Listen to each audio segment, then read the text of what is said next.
Bonjour mes amis, alors avant de vous parler du prochain thème, je voulais vous rappeler quelques petits détails. La première chose, c'est que vous pouvez vous abonner à ma chaîne YouTube.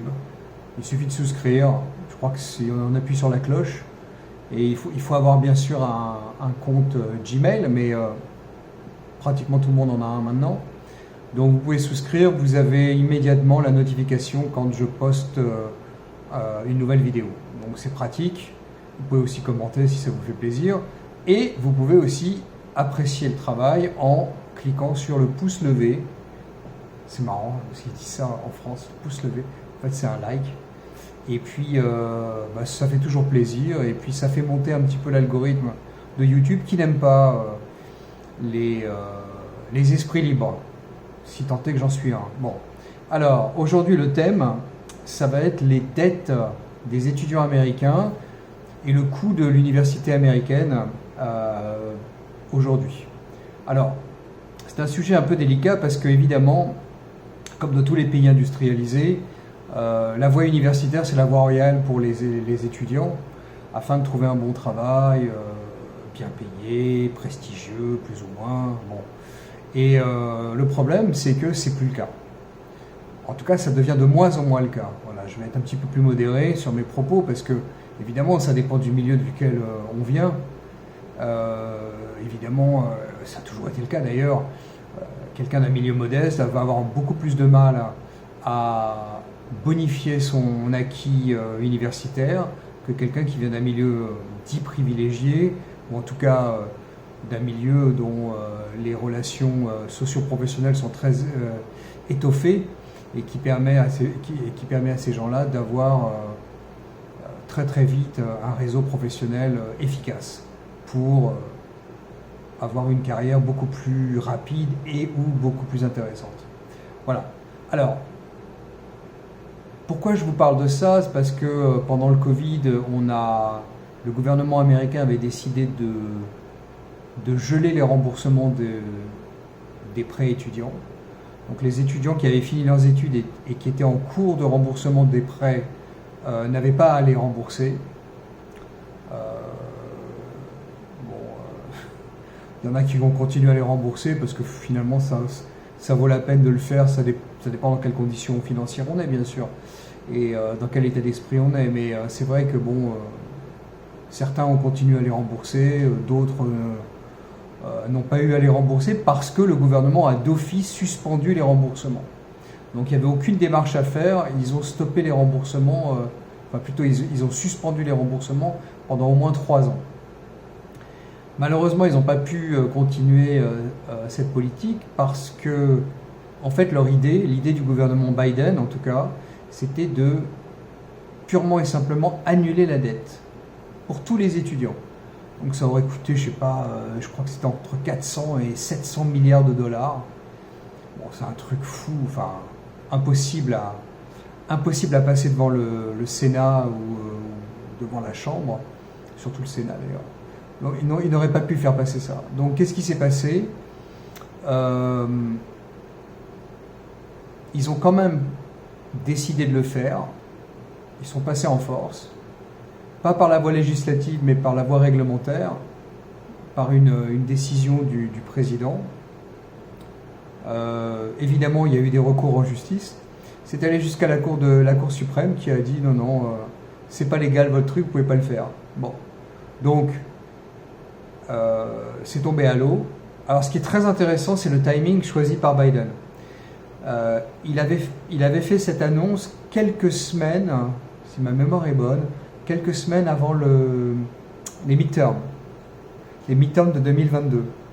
Alors évidemment, ça a rallié le vote des étudiants, enfin ceux assez cons, excusez-moi l'expression, mais ceux assez cons pour croire que ça allait être fait. Et après tout, les promesses n'engagent que ceux qui y croient, évidemment.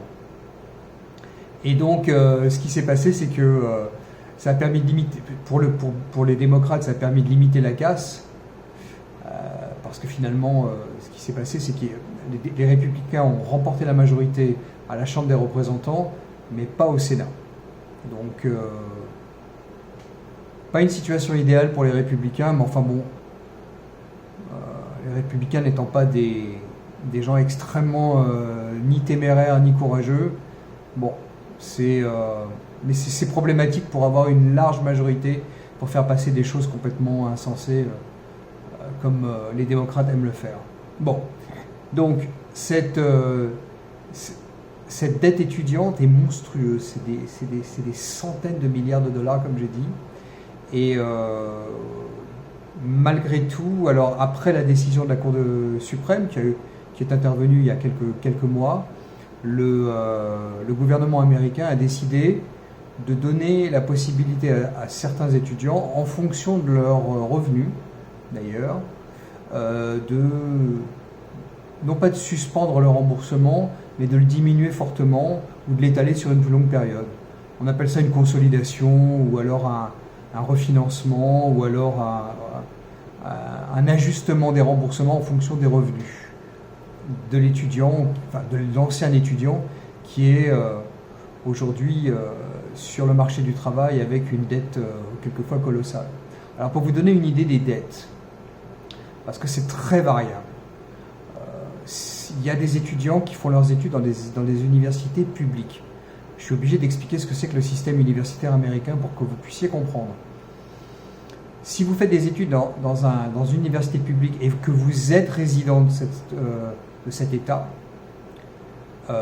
vos frais de scolarité vont être extrêmement limités, voire raisonnables.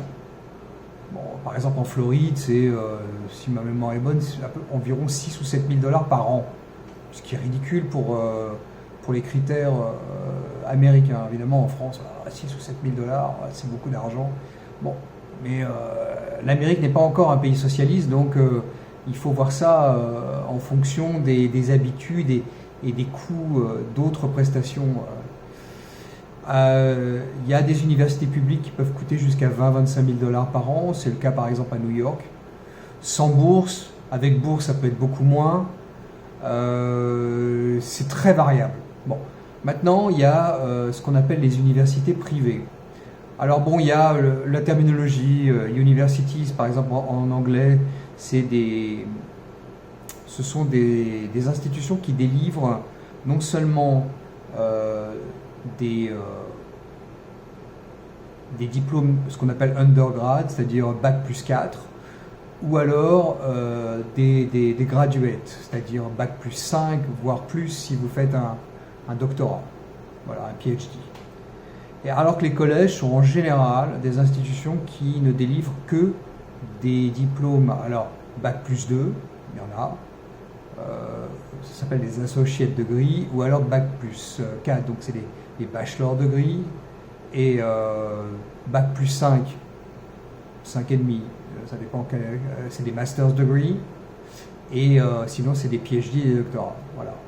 Mais ça, les collèges n'en délivrent pas. En général, les collèges délivrent bac plus 2 ou bac plus 4, très rarement bac plus 5. De plus en plus, il y a des collèges qui étoffent leur offre académique en offrant quelques masters, mais c'est plutôt limité dans le choix. Voilà. Et donc ces collèges et universités privées donc, ont des frais de scolarité qui sont beaucoup plus élevés, donc qui demandent une assistance financière plus importante.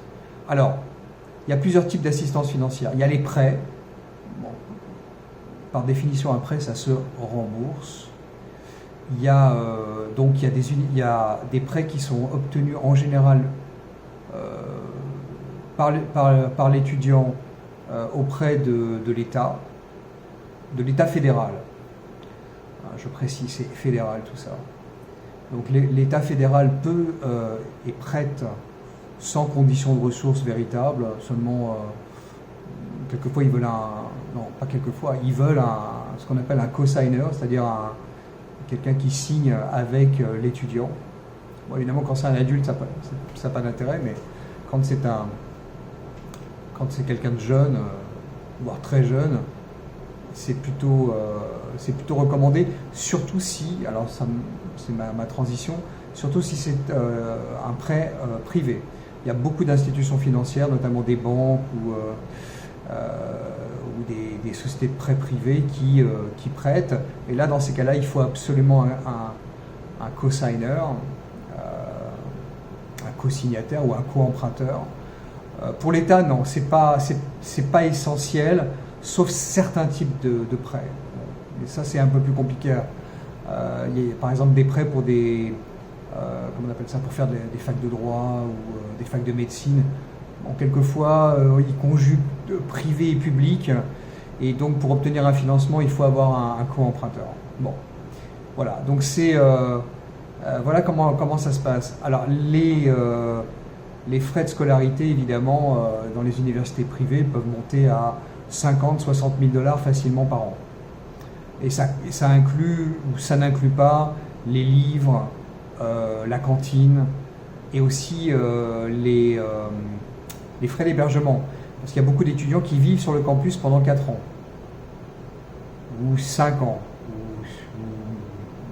peu importe, jusqu'à ce qu'ils aient leur diplôme. Parce qu'il y a beaucoup d'étudiants qui ne mettent pas 4 ans pour avoir leur diplôme, mais beaucoup plus. Il y a des étudiants qui viennent, mais qui commutent, c'est-à-dire qui viennent, qui participent aux classes, mais qui ne dorment pas. Il y a des étudiants qui font ça à temps partiel, donc ça met beaucoup plus de temps. Donc voilà. Donc en fait, les études supérieures américaines, je ne parle même pas de la qualité, parce que ça me demanderait beaucoup plus de temps pour expliquer. Je parle juste de la structure et du financement dans ce poste, enfin dans cette vidéo. Donc c'est ça que je voulais expliquer. Et c'est là où, évidemment, il y a beaucoup d'abus de la part de certaines universités ou de collèges. Il y a beaucoup d'ignorance de la part des parents, des étudiants, quand ils font leur choix.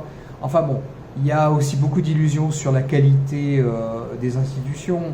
Parce qu'en fait, les institutions, ce sont des noms, ce sont des marques.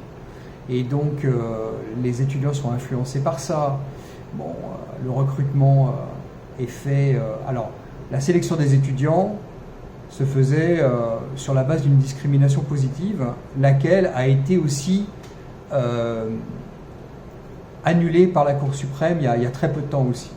Donc maintenant, on ne pourra pas favoriser les minorités raciales, en théorie, par rapport aux Blancs et aux Asiatiques, parce que en matière universitaire, les Asiatiques ne sont pas considérés comme une minorité, en tout cas pas favorisés, pas discriminés positivement, et donc ça posait des problèmes de discrimination positive en fait, plutôt négative, contre les Blancs et les Asiatiques dans certains domaines.